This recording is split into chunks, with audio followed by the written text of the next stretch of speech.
Ngayong Mother's Day, kilalanin ng isang ina Ay, meron po kaming dalang delivery para sa inyo, nanay. 2, 3! na sinorpresan Surprise! Happy birthday! Nanay, may 5,000. Yung bulaklak nyo.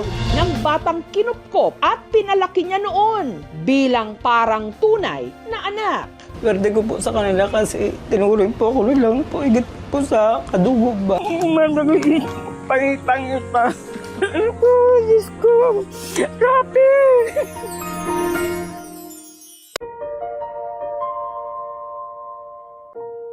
Simple lang ang naging pagdiriwang ng ika-78th birthday ni Nanay Violi. Naglinis lang siya sa kanilang tahanan, pero naantala ito sa pagdating ng isang delivery man. Hinahanap po namin ang bahay ni Nanay Violi Banastas po. Oh, ito nga Sino po yon? Ito po yun. Ay, Nanay ko. magandang tanghali po. May dumating po na delivery para kay nanay. Buong akala ng matanda, ito ang ipinadeliver niyang buhangin. Kayo lang po ang pwedeng tumanggap. Pero laking pagtataka niya nung ang bumungad sa kanya, hindi truck. Buksan natin, nanay, at makikita po natin kung ano ang laman. Ano po? 1, 2, 3! Surprise!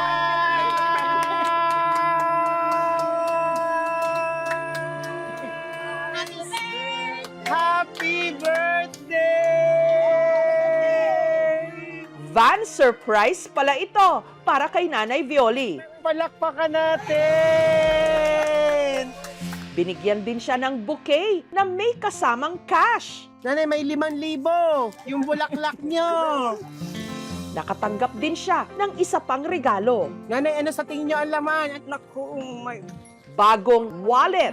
may patao din. Pero ito ang talagang nagpaluha kay Nanay Violi. Oh, Diyos ko.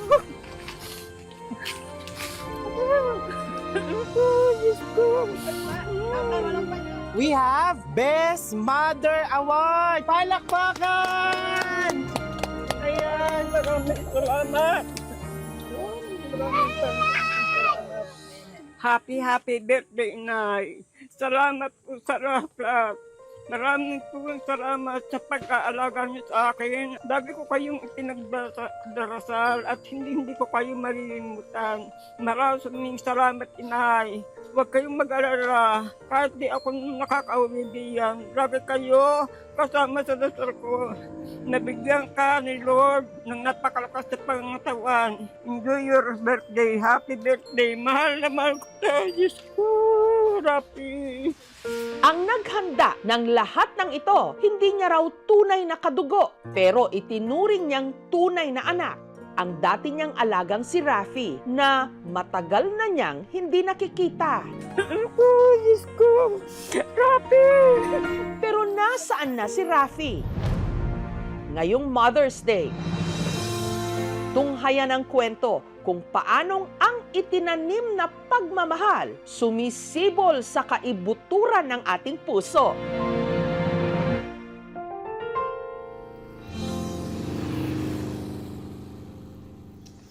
Sa bahay na ito sa Bansud, Oriental Mindoro, nakatira ang pamilya ni Nanay Violi.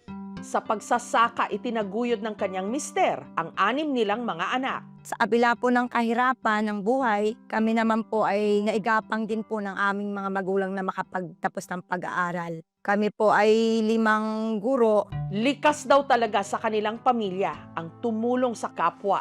Halika, huwag ka mahiya. Hanggang taong 2006, pinatuloy raw ni Nanay Violi sa kanilang tahanan ang isa sa mga naging estudyante ng kanyang mga anak. Ang nooy musmus pa lang na si Rafi. Ako po yung unang nagturo doon sa Little Baguio. Si Rapi po bale ay may kapatid na nauna kong pinatira dito sa amin. Isang napakalaking blessing sa amin mag-anak. Dahil kung siya may aming natulungan, lalong higit ang itulong niyo sa amin, sa aking mga apo. Si Rafi, hindi nila itinuring na iba. Nakikita po namin kung paano siya makisama sa amin, kung paano siya mag-aral, alam namin na kaya niya. Naging katuwang daw ni Violi si Rafi sa mga gawaing bahay. Kasakasama niya rin daw ito magsimba.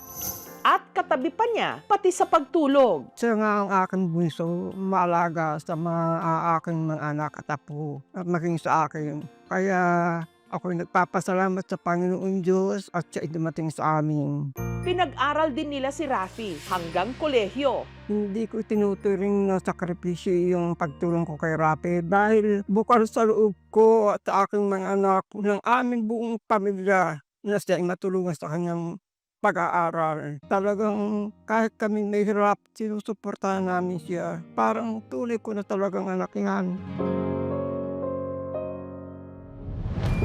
Pero makalipas ang halos isang dekada ng panunuluyan sa pamilya ni Nanay Violi, si Rafi umalis? Ano ang dahilan para iwan ang inang kumupkop sa kanya?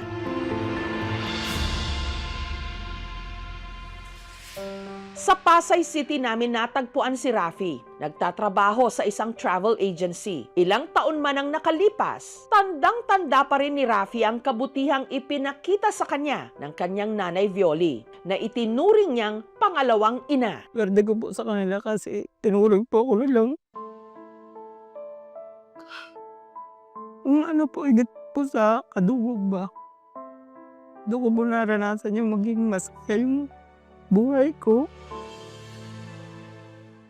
Ang tunay na pamilya ni Rafi nakatira sa bundok sa isang liblib na barangay sa bayan ng Bansud. Amin po silang itinataguyod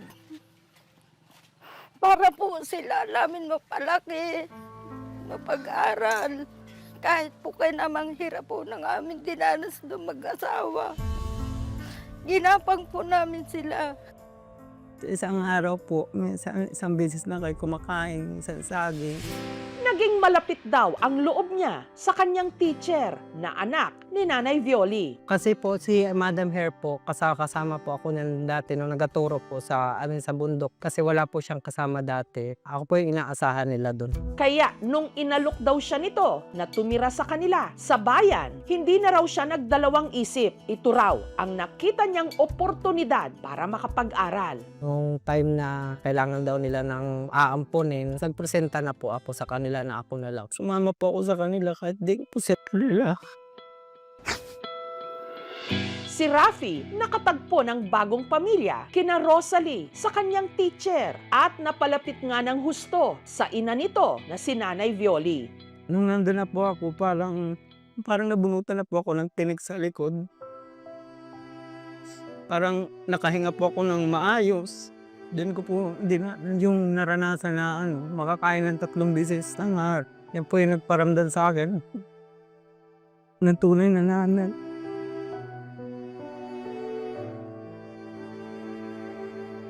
At sobrang laking utang na loob ko po dun sa kay nanay na yun. Kaya thank you talaga kay Lord kasi nakilala ko yun.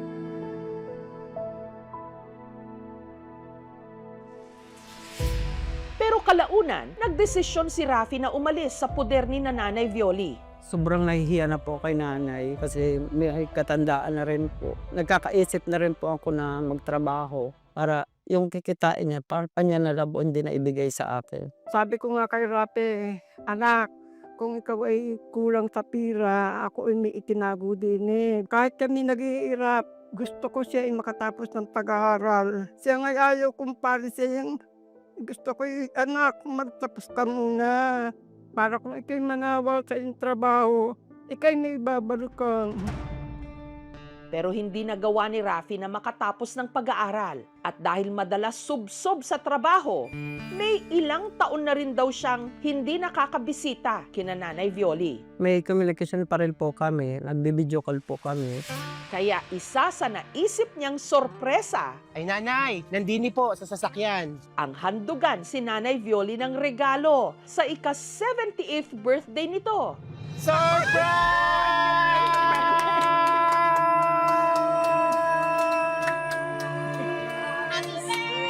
Happy birthday! Tagal ko nang hindi umuwi, halos 8 years na. Doon man lang, papasaya ko man lang si Nanay Violi.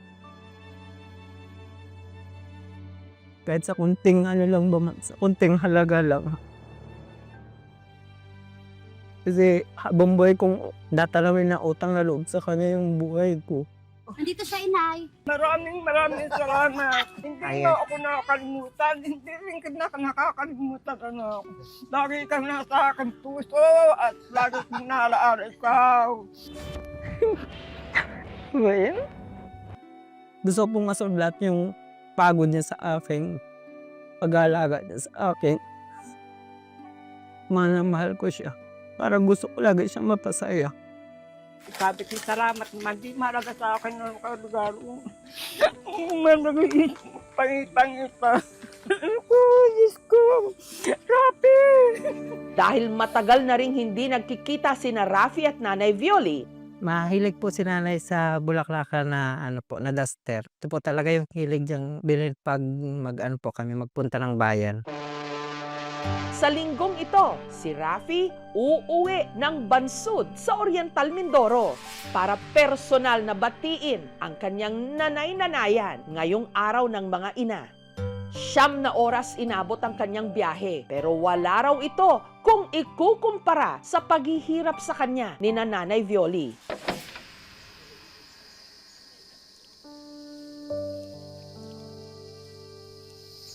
Delivery po para kay Nanay Violi Banastas.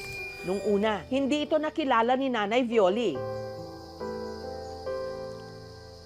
Hanggang sa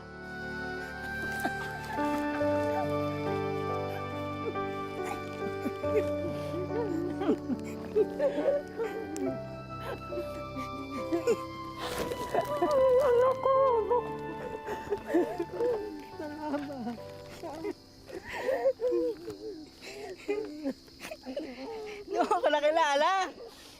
Hindi mo nakilala. Sabi mo sa akin, Nay. Masaya ko. Happy Mother's Day. Salamat naman.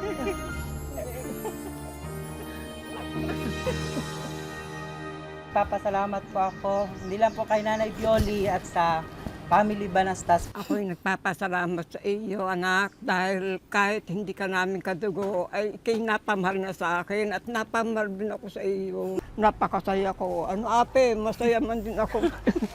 Mahal na mahal kita, Nay. magkaibang dugo man ang nananalaytay sa mga ugat ni na Rafi at Nanay Violi, pinag-uugnay naman sila ng pagmamahal. Tunay ngang hindi lahat ng anak hinugot sa sinapupunan ng isang ina. May iba hinugot sa puso. Thank you for watching, mga kapuso. Kung nagustuhan niyo po ang videong ito, subscribe na sa GMA Public Affairs YouTube channel. And don't forget to hit the bell button for our latest updates.